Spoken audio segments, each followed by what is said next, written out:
You've likely noticed there are all different types of people on a team. Different personalities, interests, skills, different ways of seeing the world.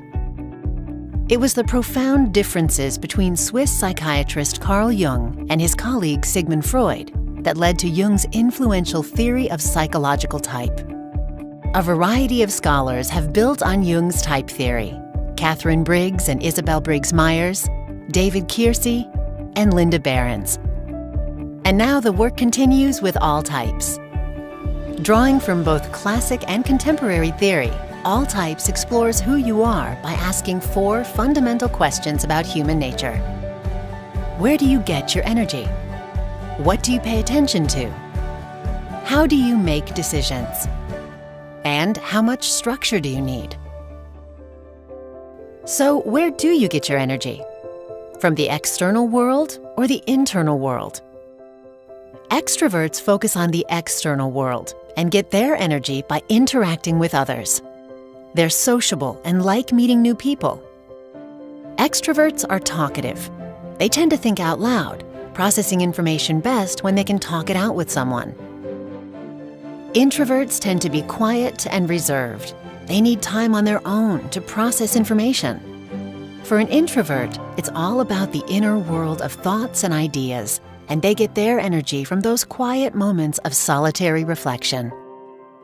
And now that we know how you get your energy, what do you pay attention to?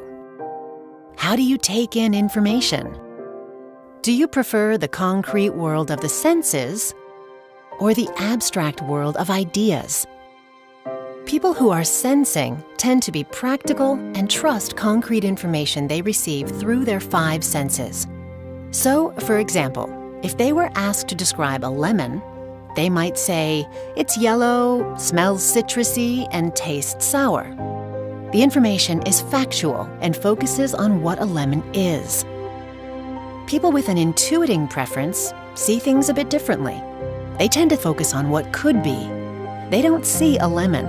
They see lemon meringue pie or lemon groves. An intuiting person looks for patterns and the relationships among ideas, so they might even talk about abstract concepts such as optimism or making the most of a bad situation. Sensing or intuiting are about how you take in information. But how do you make decisions? People with a thinking preference make decisions logically by considering what makes the most rational sense. They're guided by their heads versus their hearts and would rather not let emotion influence their choices. People with a feeling preference, however, are guided more by their hearts. They use their personal values to guide their decision-making and consider the impact a decision will have on others. And finally, there's the question of how much structure you need. People with a judging preference like the world to be structured and organized. They prefer to make decisions as soon as possible and move toward closure.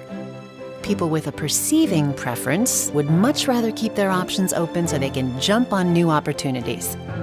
They're adaptable and spontaneous. Schedules and structure make them twitch.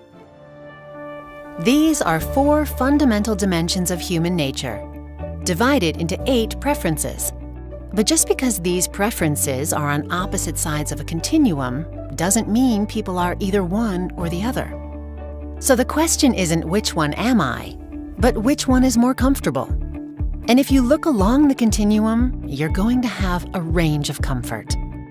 That being said, everyone has a natural preference for one side of the continuum, even if that preference is only slight. And these 4 preferences combine to create your type code, a personality blueprint. There are 16 possible types, and all of them are equally valuable, because a successful team depends on the unique perspectives and strengths of each team member. Each type contributes something unique. Each type contributes something valuable. But more importantly, all types helps team members understand and value each other.